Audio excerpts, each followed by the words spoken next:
Was fantastic. I love having my questions answered live. Thanks Oh, so that much. is nice, isn't it? Email is just not the same. Very cool. So I believe we are good. Okay, so let's talk about quickly some other safety issues. One safety thing that will get me every time is flying glass chips. So I wear this attractive face shield here, which I will be wearing later when I show you how to use a tile saw. My glasses have impact-resistant plastic, but if you don't have impact-resistant plastic glasses, safety glasses are always a good option. Dust, glass, and ceramics both contain silica, and if you breathe too much silica dust, it can cause silicosis, which is not curable and very painful. It means that your lungs fill with silica crystals, and when you breathe, it cuts your lungs, and it's not a good thing. So you want to, if you're grinding glass or sanding ceramics or anything that creates dust, you want a NIOSH, and NIOSH is the National Institute of Occupational Safety and Health. You want a NIOSH 95 particulate mask so that it filters out 95, and it's a micron number, I don't remember, but the 95 mask. And they come in disposable, or you can get a silicone one with cartridges. And if you can find a silicone one that fits you, I highly recommend that. Otherwise, the disposable ones work fine. Noise is a huge issue. This is one that I disregarded for too long and now have lost a section of my range of hearing. Oh, wow. So I don't recommend that. You'll spend the rest of your life going, what?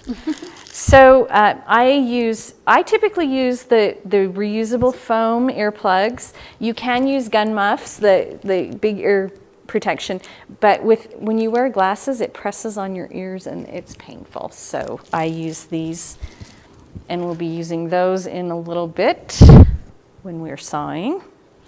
If you have sensitive skin, nitrile gloves are great.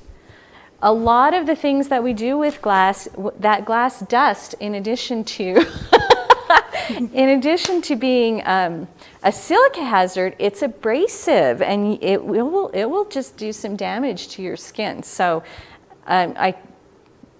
gloves are a great addition. So earlier we talked about looking in the peephole of our kiln, right? Yes. And it is a very good idea. Well, it's not a very good idea. It is required that you wear eye protection to do that, because the molten glass does give off UV and it will burn your eyes. So welding goggles, welding glasses, or these are glasses that are for torch work, for lamp working. Oh. So they filter. They're also extremely attractive. Yes. They're even better when I wear them over my regular glasses. Then I have 6 eyes like an ant. Okay, so the last thing I want to talk about that you may forget is fumes. We use a lot of glues in glass. We use a lot of sprays, and these are things that you need to be aware of. Overspray, which is a product that some people use, and you spray it on your glass, it's supposed to make it shiny, but it contains boron, and you really shouldn't be breathing that kind of thing.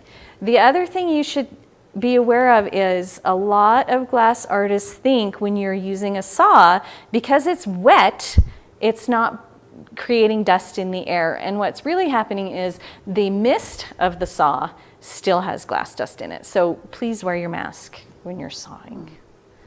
Okay, safety. We're done with safety for the moment. We will be wearing some of this stuff in a little bit. Okay. So before we start on a project, we have to prepare the kiln. So what we have here, you don't want your glass to stick to your kiln shelf, right? And this is the tiny little shelf out of our small blue kiln back here. So you can protect your shelf 2 ways from melted glass, and one is with kiln wash. And kiln wash, there's a bunch of different brands, and it's just, you're gonna have to decide which one you want, or which one you like the best. The one I like the best, you mix it 1 part powder to 5 parts of water. So here's the powder, and our water is right here.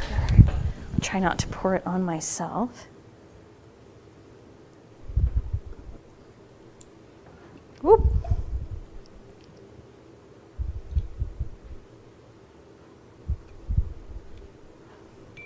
Okay, so you'll notice that it's kind of pinkish, purplyish, and that is, it has a food coloring in it, which is great because then you know when your shelf or your mold, we'll be using this on our molds also, is covered.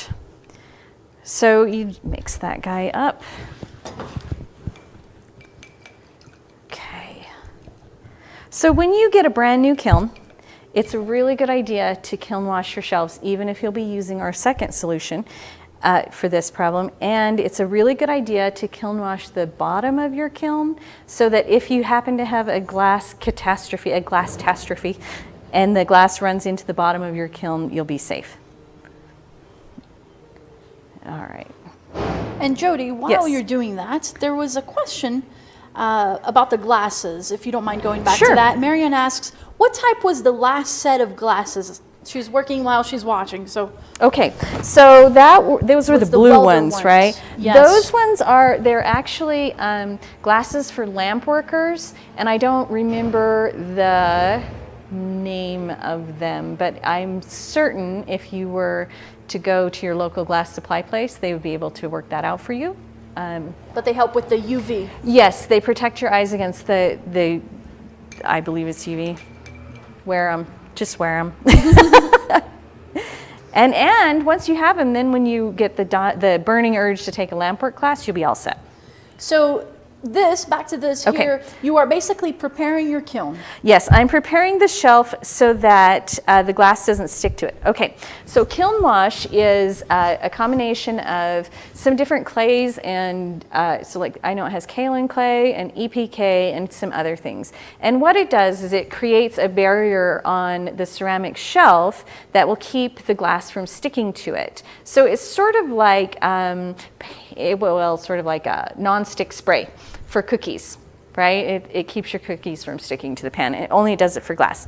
So there's two different ways you can do it. With kiln wash, which is what we just did, or you can use commercially available shelf paper. I do both. Partly because I have that gigantic kiln. The shelf paper, there's multiple brands, buy the one you like.